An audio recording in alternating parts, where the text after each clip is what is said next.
Hai semuanya, selamat datang di Tentang Kita Podcast. Jadi kali ini aku mau ngebahas suatu topik yang menurut aku cukup unik serta cukup penting untuk dibahas, yaitu depresi.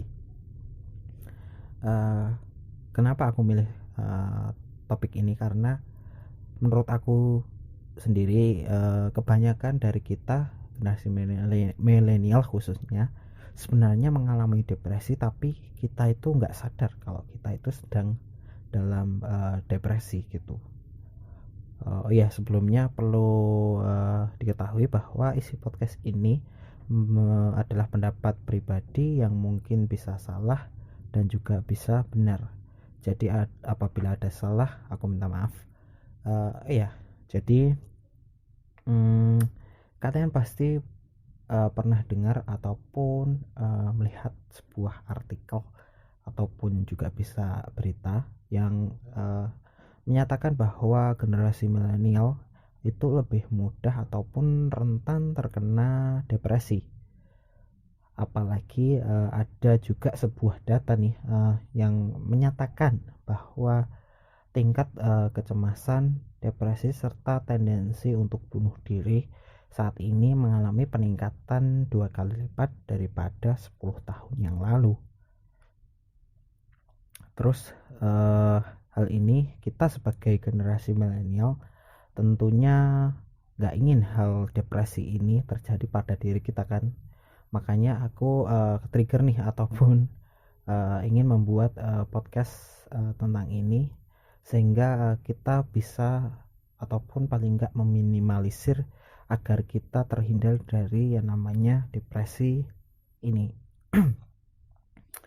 Jadi menurut salah satu jurnal yang dipublikasikan oleh Psikologi Today yang menyatakan ada beberapa faktor-faktor yang menyebabkan kenapa milenial lebih mudah ataupun rentan terkena depresi. Di antaranya ada yang pertama itu kalau nggak salah sosial, teknologi, terus yang ketiga ekonomi ya. Jadi dari faktor-faktor tadi aku udah baca ataupun ngerangkai beberapa alasan yang menurut aku cukup berpengaruh besar terhadap kenapa milenial ini lebih mudah ataupun rentan terkena depresi. Yang pertama alasannya adalah kita sebagai generasi milenial ini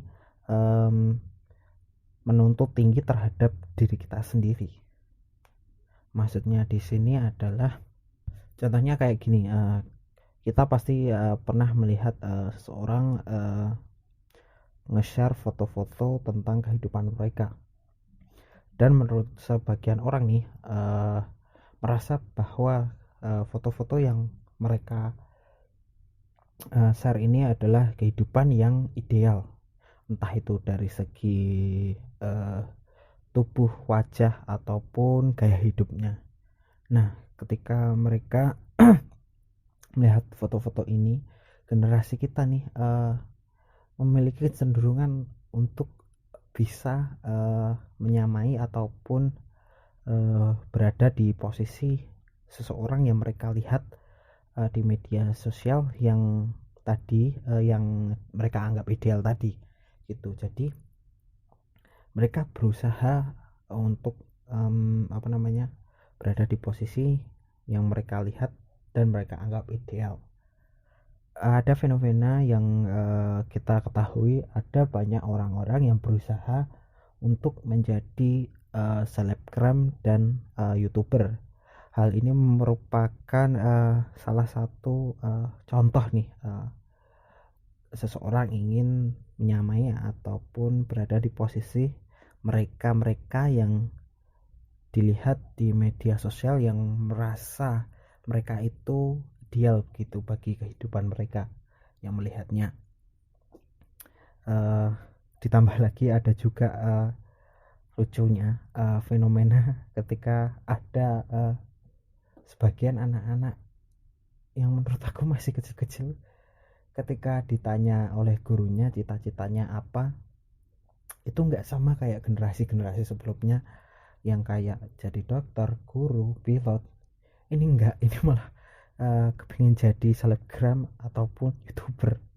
Nah ini kan merupakan apa ya namanya, mereka lihat gitu dengan pesatnya teknologi, ditambah lagi mereka melihat di media sosial bahwa apa yang mereka lihat di media sosial itu seperti kehidupan yang sempurna. Jadi mereka ingin menjadi mereka yang dilihat.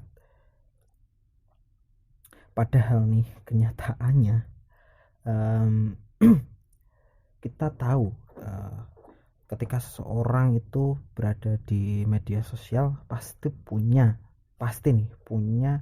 uh, sisi ataupun karakter yang mereka ingin tunjukkan kepada mereka yang di media sosial.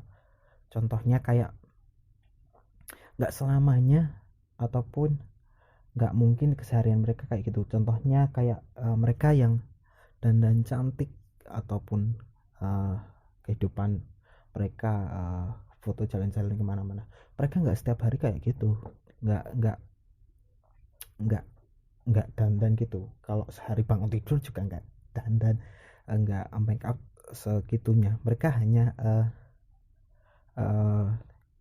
make up ketika mereka ingin ngepost. Karena kalian pasti juga alami ketika kalian ingin nge-share foto kalian, pasti kalian berupaya atau berusaha sedemikian rupa untuk menghasilkan sesuatu yang terbaik untuk bisa dilihat serta menarik untuk dilihat mereka yang ada di media sosial juga gitu. Jadi apa yang mereka melihat di media sosial itu nggak selamanya selalu kayak di kehidupan nyatanya, itu nggak sama gitu. Mereka punya sisi yang pengen mereka lihat kan. Jadi saran nih, jadi kalian harus pintar-pintar, maksudnya apa yang kalian lihat di media sosial itu nggak kayak kehidupan mereka di dunia nyata. Jadi lebih realistis aja gitu, maksudnya jadi diri kalian sendiri aja, nggak usah ingin kayak seseorang gitu yang kalian lihat di media sosial. Terus alasan yang kedua adalah media sosial lagi nih, yaitu rasa kesepian dan terisolasi. Hal ini juga disebabkan karena seseorang itu terlalu berlebihan bermain media sosial. Lah kok bisa? Karena ketika seseorang nih kalian terlalu banyak bermain media sosial, terlalu fokus terhadap handphone kalian, pasti kalian akan mengabaikan sekeliling kalian, entah itu interaksi sosial ataupun yang lain, kegiatan-kegiatan di luar ruangan ataupun di luar rumah, sehingga kalian lebih terfokus dan lebih memilih sendiri dengan bermain gadget kalian. Ketika kalian bermain media sosial ini secara terus-menerus berjam-jam, maka kalian akan merasa kesepian karena kalian tidak melakukan interaksi sosial secara langsung. Jadinya kalian akan merasa lebih kesepian karena kalian ya tadi nggak berinteraksi secara sosial gitu. Tatap mukanya itu jarang banget, social life-nya itu kurang. Padahal ada penelitian yang menyatakan interaksi sosial secara langsung atau tatap muka nih lebih bisa mengurangi tingkat resiko seseorang terkena depresi karena faktor penyebab kesepian tadi. Jadi saran aku buat kalian nih, lebih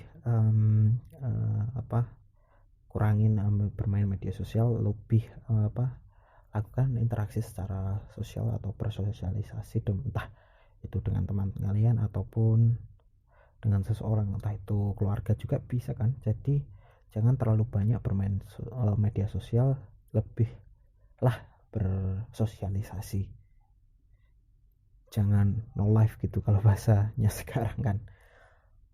Terus yang ketiga adalah uh, faktor ekonomi ini juga berpengaruh besar loh ketika seorang uh, bisa terkena depresi, karena uh, kalian yang udah lulus sekolah dan cari kerja pasti tahu gimana sulitnya cari kerja saat ini ya, dengan ketatnya persaingan dan kompetitif, dan juga nih sistem pendidikan yang saat ini aku rasa kurang bisa memberikan solusi terhadap ketatnya persaingan dunia kerja. Nah, dari apa tadi, sulitnya cari kerja, otomatis dia nggak bisa memenuhi kebutuhan ekonominya kan. Nah, dari ketidakbisaan atau ketidakmampuannya apa namanya mencukupi kebutuhan ekonomi, ini dapat memicu depresi tadi. Karena ya siapa sih orang yang bisa hidup tanpa bisa memenuhi kebutuhan ekonomi? Bagi mereka yang nggak bisa memenuhi kebutuhan ekonomi pasti sulit banget, dan itu dapat mengganggu kesehatan mental kalian sih, itu pasti, karena kebutuhan ekonomi dasarnya itu nggak terpenuhi gitu. Terus alasan yang keempat adalah berita-berita dan juga berita-berita negatif ya maksudnya, dan juga kecemasan yang ditimbulkan akibat berita tersebut. Maksudnya gini, dengan kecepatan pertukaran informasi yang terjadi saat ini, pasti kalian akan lebih mudah mengetahui berita-berita terbaru. Nah, dari berita-berita ini ada nih berita-berita negatif atau bisa juga dibilang hoax yang bertebaran di internet. Entah itu berita tentang terorisme, kesehatan seseorang, terus gimana kedepannya kehidupan dunia, yang baru-baru ini kayak misalnya coronavirus ini.